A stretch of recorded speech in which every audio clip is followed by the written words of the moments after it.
The key with quality of life programming is that each building is so unique and has its own flavor, different styles of residence, and so you meet the needs of the residents that are in your building.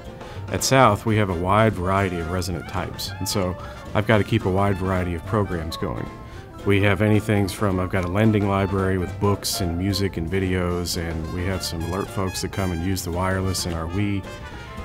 But then we have general programming for all types, large music events, cooking club, daily fitness fun, sitter-size things like that.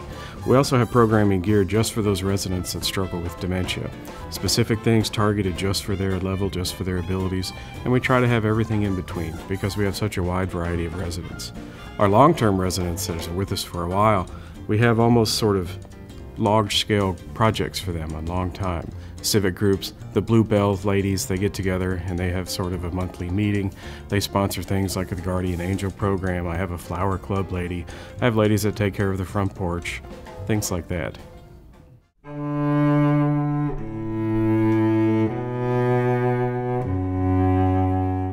The Hall of Fame Cafe at Signature is such a unique and special thing that we've really grown and it's taken on legs of its own, and we've really enthused it with a lot of spirit. The Hall of Fame is an annual event that each facility does. It's kind of your night to put on the fancy shine. It's an honoring of lifetime achievement for residents and community members and longtime stakeholders. We induct them into the Hall of Fame. There's a presentation ceremony. We have a wall with their plaques and their homages. We have special speakers. We have special music. We invite the neighborhood in. It's a packed house and everybody's dressed up to the nines. So it's such a wonderful thing. You talk about the lives of the residents and what they've accomplished. You bring in your community. We have lots of visitors and guests. You talk about the lifetime accomplishments of a wonderful community person, longtime stakeholders. It really brings it all into focus. It has become more than just a ceremony about these four individuals. It's become more of a celebration of the whole type of industry, the whole facility. It's all tied in. We have our volunteers involved, we have frontline stakeholders involved in the program. Everyone turns out for it. It's really just a big celebration of the nursing home itself.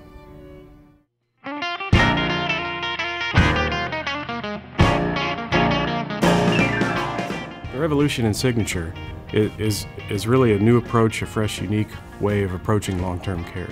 We still all have the same regulations. The residents are generally old. We have the same sort of processes, but at Signature we are trying to revolutionize the way we do those same things. And it's all about the resident care, doing things that make it better for the resident. Not necessarily better or cheaper or more efficient, but it's all necessarily geared to the residents. For some ideas, some things are, for example, we're switching and having our own in-house pharmacy system, which makes things smoother, better, more efficient, so the staff has more time to concentrate on the residents than back and forth with a pharmacy. Instead of diabetes care approaching from more AccuChecks, more insulin shots, we are approaching it from a food service standpoint, working with an endocrinologist doctor. We approach diabetes from the table and food, not necessarily from the clinical sticking blood sugar aspect. We're making our own furniture for all of our own resident rooms, with special molding and special ends and soft corners, and things just at height adjustable for the residents' use, things that are better, that have access to water in the rooms, access to a little shelf for their Kleenex, just the same size as the Kleenex box.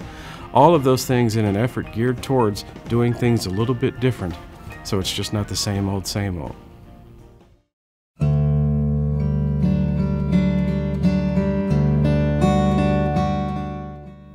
Shortly after I started working here at Signature South, I had gotten particularly attached to a particular resident named Carolyn.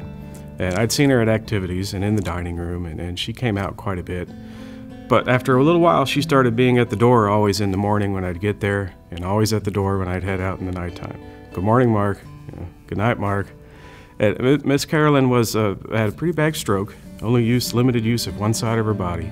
She had such a determination and such a good spirit, in her 80s, but still insisting on pushing her wheelchair herself, inch by inch, one hand at a time. She'd drift over a little bit to the left, we straighten her back out, she'd keep trucking down the hall, and started becoming pretty regular. Good morning, Mark. Good night, Mark. I started in the spring, so when that summer came, I started parking on the other end of the building. There's a shade tree over in the east lot. So I started coming in a door completely opposite of that side of the building where Carolyn's room was. After 2 or 3 days, I started seeing Carolyn at the new door. Good morning, Mark. I love you, Mark. Good night, Mark. I thought, oh, she's coming all the way over to this side. Now, that's not particularly uncommon for residents to get real attached and greet you at the door and become the door watchers. But Carolyn, inch by inch, the effort she made to truck herself down the hall. Shortly after that, a floor CNA came to me and said, Mark, you gotta go to the other parking lot. Miss Carolyn, we just can't keep up with her in the morning. She gets up early now. She's hustling through her breakfast. She says, gotta see Mark, gotta see Mark. And so she's not quite eating. She takes her 45 minutes longer to get down the hall. But she's determined to be there for you. It takes her that much longer in the afternoon. And it really began to sink into me, the implications of this. Of here's this lady in her 80s who can hardly use any of her body, who didn't say to me, why are you changing doors? Come back to my side. It's too hard for me to get down here. No, she did what she could, inch by inch, to get there to greet me and say good morning to me in the morning. How can I not come in and give 110% to this lady with all the efforts and will to determination for her to live and to enjoy and to share love so freely and so unselfishly? Good morning, Mark. Good night, Mark. I love you. That's such a wonderful thing that we're able to participate in. All of these residents are so unique. They all have their own special little things. This life care for the elderly is just like we get to take care of God's angels here on earth. And every morning one of them says good morning to me.